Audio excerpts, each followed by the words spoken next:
Hi everyone, in this video we're going to look at an application, a word problem, and just focus on what is the meaning of a statement in function notation and then the meaning of the derivative. So specifically we have researchers at a car company and they found a relationship between fuel consumption, gasoline consumption, and how fast the car is traveling. And this is for one particular model of car. And we're even given some variable definitions here. We're given that C is equal to f of s. So that means that function f relates speeds, which are s, in kilometers per hour to fuel consumption C, which is in liters per kilometer. So I really like a visual on this. It helps me kind of keep track of what's y, what's x, what's slope, all of those things. So I'm going to just do that for myself really quick. So C is the output variable. It goes on the vertical axis. S is the input variable. It goes on the horizontal axis. And we're looking at the statement f of 90 equals 0.2. So 90 is going to be our S value and 0.02 is going to be our C value, which means the 90 is the speed of the car in kilometers per hour. And the 0.02 is the rate at which fuel is being consumed in liters per kilometer. So we're going to say that if the car is traveling at 90 kilometers per hour, fuel is consumed at 0.02 liters per kilometer.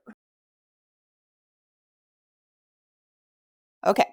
And hopefully that's pretty easy. That's pre-calc 1 sort of function notation work, but I just wanted to start there to get us going on what this function is doing. The important and new one is what is the meaning of f prime of 90 is approximately 0.0006.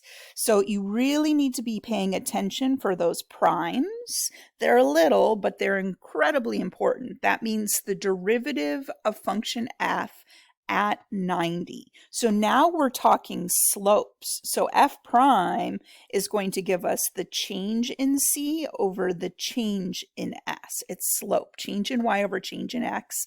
And here our y's represent fuel consumption. So this is liters per kilometer. And s is our speed in kilometers per hour. Okay, so when we look at this 0.0006, I'm going to make that a fraction. There's more than one way to do that. I'm just going to keep it a unit rate where the denominator is 1. But you could write this as 6 over 10,000 and interpret that way. They just start to get weird meanings sometimes when you do that. So here, the 0.0006 is how much the consumption has changed. So it's the change in liters per kilometer per, the denominator is change in speed, kilometer per hour. And that's telling me the 90 is still exactly what it was before. So your input variable doesn't change meaning. This is kilometers per hour. So now at 90 kilometers per hour, the rate at which fuel is consumed is changing. So it's not just the amount of fuel is changing, it's the actual rate is changing. This is a rate of change of a rate of change. And these are really tricky. Your examples won't all be this tricky, your homework problems, but I want to do an example of one of these trickier ones because we need to be able to interpret them as well. So the rate at which fuel is consumed, and I can even be a little more specific. This is positive. So the fuel consumption is increasing. We won't just say changing. We'll say increasing. So the rate is increasing. Again, really, really key here. It's not just that the rate is 0.0006. That was the interpretation of the function.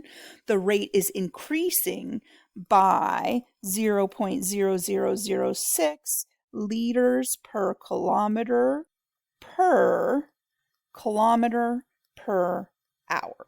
barely fit that in there. Okay, so again, these are a little bit tricky, but just think really carefully. The units on this are liters per kilometer per hour. So another way to interpret the derivatives, and sometimes it's a little easier, as what will happen at the next kilometer per hour. So we could go back and say, okay, this is saying that if we start from 90 kilometers per hour and increase to 91 kilometers per hour, the rate of fuel consumption should go up from 0.02 to 0.02 plus 0.0006. And I want to be clear that this is approximate. These things are curved. They don't follow a perfectly linear trend. And the derivative gives us the slope of a tangent line, which is a perfectly straight line. So this is roughly, but that is a way to interpret it. And I would use approximately or about in that. So again, if the speed of the car increases from 90 to 91 kilometers per hour, we expect fuel consumption to increase by about 0.0006 liters per kilometer. And you could interpret that as 89 to 90 kilometers per hour as well. It's just got to be somewhere right around 90. That's the information that we have.